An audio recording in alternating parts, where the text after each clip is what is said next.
La agencia Moody's advirtió este miércoles que el bajo crecimiento de la economía en 2019, así como la guerra comercial entre Estados Unidos y China y los apoyos que el gobierno federal destinará a Pemex, son algunos de los riesgos para la calificación crediticia de nuestro país, la cual actualmente se encuentra en nivel A3. Vamos a ver la entrevista que realicé al respecto. Doy la bienvenida a Ariana Ortiz Bolín, analista de VP de Riesgo Soberano de Moody's. Bienvenida. Muchas gracias. Gracias, Ariana, por acompañarnos. Cuéntanos qué explica el último cambio de perspectiva negativa de la calificación del soberano. Gracias por tenerme en tu programa. La principal razón detrás del cambio de perspectiva negativa tiene que ver con lo que nosotros consideramos un debilitamiento en el marco de política económica. Creemos que hay cuestionamientos en la manera en la que se están tomando decisiones de política económica y esto está teniendo un impacto negativo tanto en crecimiento como en la perspectiva fiscal. En crecimiento es, digamos, brevemente te explico por qué decimos que hay un debilitamiento en marco de políticas públicas. Vemos primero falta de racionalidad económica en algunas políticas públicas, por ejemplo en Pemex, en algunos supuestos que nos parecen poco realistas. Hay algunos mensajes encontrados, anuncios, digamos, de oficiales de gobierno sobre medidas que se van a tomar y luego hay reveses. Hay algunas decisiones que están mandando señales que son recibidas de manera negativa por el inversionista. La primera fue la decisión de cancelar el aeropuerto, pero después también el revisar contratos, por ejemplo, de la CFE, manda la señal al inversionista de que quizás va a haber cambios en el marco regulatorio en donde opera y esto está teniendo un impacto negativo en la inversión. Entonces ya tenemos evidencia, digamos, de baja en flujos de portafolio, baja en inversión fija bruta y esto puede tener un impacto negativo en la perspectiva de crecimiento de México a largo plazo. Por otro lado, si bien Pemex es una empresa que ha tenido muchos problemas por muchos años, que nunca ha tenido la inversión que necesita para realmente aumentar su producción, el nuevo rol que le ha otorgado el gobierno a la empresa de ser el centro del sector energético hace que la empresa requiera todavía más inversión para poder cumplir con este tipo de objetivos de producción. Y por lo tanto, eso implica que el gobierno va a tener que dar más dinero y de manera más recurrente a la empresa. Y esto para nosotros, desde el punto de vista de la calificación soberana, representa un riesgo para las finanzas públicas, porque puede aumentar la deuda del gobierno si es que tiene que otorgar más apoyo a la empresa. Precisamente en torno a Pemex dices que el gobierno habla de supuestos poco realistas. ¿A cuáles te refieres? Bueno, los supuestos de cuál es el costo de exploración y producción, ellos están asumiendo un costo creo que es de $10 por barril y este sería un costo que sería equiparable al de una empresa de las más competitivas del mundo. Tradicionalmente Pemex tiene un costo más bien cerca de $15 por barril. Incluso si llegaran a cumplir con esos supuestos de exploración, de costo de exploración, nosotros pensamos que el nivel de reservas que lograría la empresa a reponer sería como 80%. Tomando ya nuestros supuestos que son menos positivos, creemos que el gobierno solo podría recuperar como 50% de las reservas.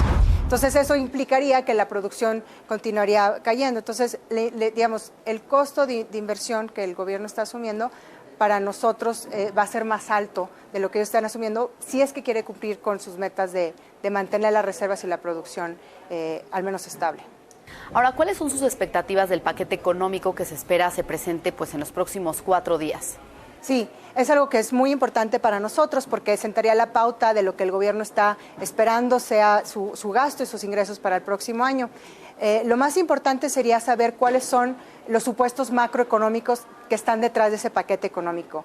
De nuevo, si son realistas, si están asumiendo un crecimiento, hoy por hoy nosotros estamos asumiendo que México va a crecer solamente 0.5% este año y 1.5% el año que entra. Entonces, si el supuesto con el cual elabora el gobierno su presupuesto está muy desviado de esto, que por cierto está muy en línea con lo que el mercado piensa, sería un foco rojo.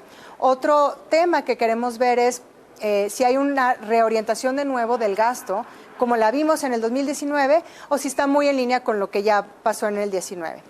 Otra sería saber cuál va a ser su supuesto o su meta fiscal, ¿no? Este año tenían de meta un superávit primario de 1% del PIB. Dado que hay una desaceleración de la economía, querríamos ver si este es el nuevo supuesto, o sea, si hay una relajación, digamos que no asumen un superávit primario tan alto como es el del 1%. Arián, precisamente se ha hablado de una baja recaudación fiscal. Entonces, ¿consideras que es necesaria una reforma fiscal? Bueno, el gobierno puede hacer mano de varias herramientas, ¿no?, para cumplir sus objetivos fiscales. Nosotros como calificadora no damos recomendaciones de política pública.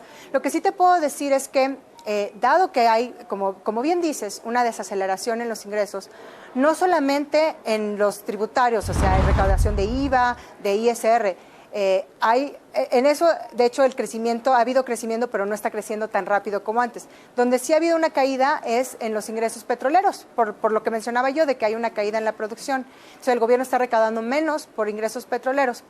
El gobierno va a tener que enfrentar la disyuntiva de o sigue recortando gasto para poder cumplir con sus metas, o está dispuesto a permitir que se incremente más la deuda. Otra opción sería, como bien mencionas, el que hubiera una reforma fiscal, una reforma tributaria que incrementara los impuestos y entonces compensara esta caída de ingresos.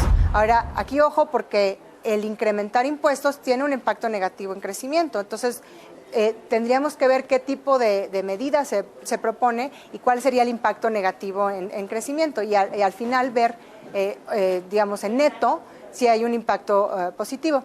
Aún así, yo quisiera aquí mencionar y reiterar un mensaje, que es el que, más que el riesgo de que el gobierno no cumpla con sus metas fiscales, más que el riesgo de que el gasto se incremente más de lo presupuestado o que los ingresos caigan mucho, desde el punto de vista fiscal, para nosotros en Moody's el principal riesgo proviene de Pemex. Claro. Es decir, el apoyo que el gobierno vaya a tener que dar a la empresa.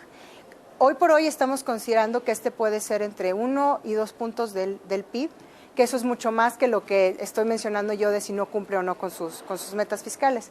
Y hay riesgo de que este apoyo a la empresa termine siendo todavía mayor, que sea más de este rango que yo estoy mencionando. Entonces, si esto se da y si esto termina siendo recurrente, ese terminaría siendo el principal factor, digamos, de una baja de calificación. Oye, ¿y para ustedes qué papel juega la corrupción? Porque el día de hoy publicamos en El Financiero un reporte del FMI en donde dice que si la corrupción lograra reducirse en 1/3, los gobiernos podrían recuperar hasta $1 billón para fortalecer su gasto público. Gracias por la pregunta, porque a veces se piensa que no consideramos la corrupción, y sí es un factor importante. Nosotros lo tomamos en cuenta como en fortaleza institucional, y en el caso de México siempre hemos tenido una evaluación negativa, o digamos, la evaluación de las instituciones en México es menos favorable que el de muchos de sus pares en la calificación A, y esto tiene que ver con digamos, baja efectividad de gobierno, o gobierno no tan efectivo, y alta corrupción. La corrupción, digamos, afecta los costos de las empresas al hacer negocios, tiene un impacto negativo en inversión y también puede tener un impacto negativo en la recaudación del gobierno, si es corrupción directamente en el gobierno.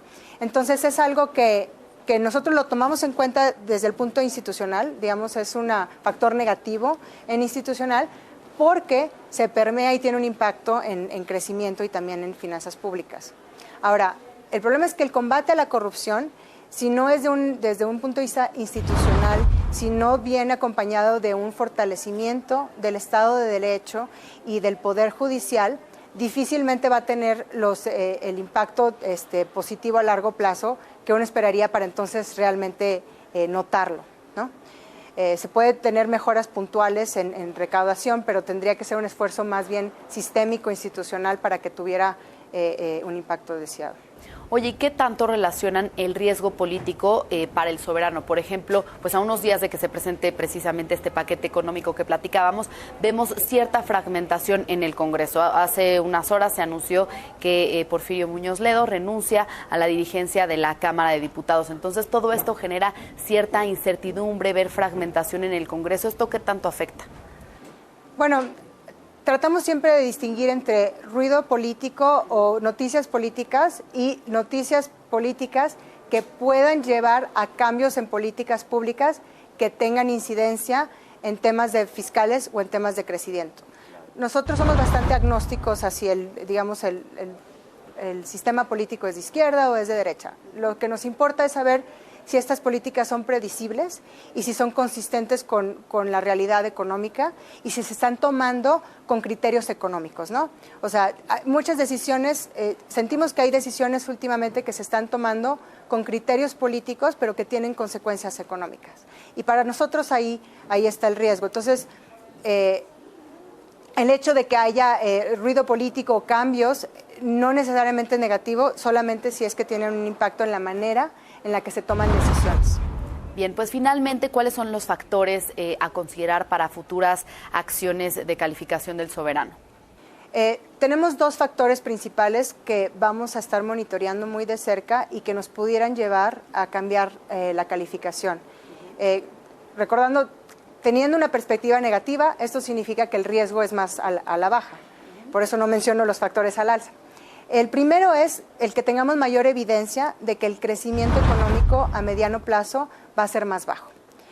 Teniendo en cuenta que ya estamos asumiendo que el crecimiento en 2019 y 2020 es más bajo del anterior, queremos tener mayor información para saber si esto va a ser el new normal, ¿no? El nuevo crecimiento de México a mediano plazo, que va a estar en estos niveles y no en rangos arriba del 2%, que era lo que veíamos antes. El otro factor es el impacto que pueda tener en las cuentas fiscales el apoyo, de nuevo, mayor y recurrente a Pemex. Esos son los dos factores principales. ¿Y en cuánto tiempo veríamos un cambio en la calificación? Digo, sabemos que mucho depende de cómo se vaya desarrollando y aplicando este plan de negocios de Pemex, por ejemplo. También ver si entra iniciativa privada y con este panorama de desaceleración no solamente en México, sino global. Entonces, ¿cómo en cuánto tiempo podríamos ver un cambio? Normalmente las perspectivas en Moody's tienen una duración de 12 a 18 meses y nosotros asignamos el negativo en junio de este año, ¿no?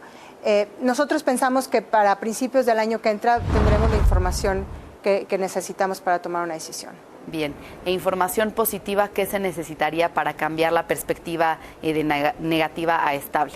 Quizás un factor, sería tener evidencia de que el crecimiento económico, esta desaceleración que estamos viendo no es algo que va a estar permanente, que pueda ser transitorio, y señales que den mayor confianza a la inversión y que entonces pudieran hacernos pensar que este sentimiento negativo que está impactando al inversionista y está deteniendo nuevas inversiones se revierta y por lo tanto vaya a tener un impacto positivo en crecimiento.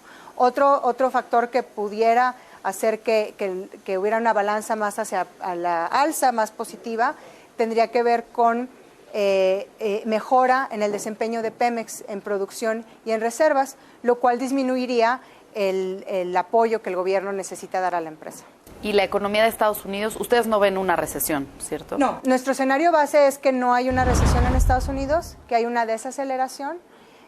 Sin embargo, el riesgo es a la baja. Hay un riesgo de que si hay una recesión en Estados Unidos, si es que continúa escalando la guerra comercial entre Estados Unidos y China, y hoy por hoy estamos asumiendo un crecimiento menor de 1.7% para Estados Unidos, pero no estamos todavía asumiendo una recesión. Si se diera a dar una recesión en Estados Unidos, sin duda hay un riesgo a la baja en crecimiento en México del 1.5 que yo mencionaba. Bien, pues muchas gracias por platicar con nosotros. Ariana Ortiz Bolin, analista VP de riesgo soberano de Moody's Investors Service.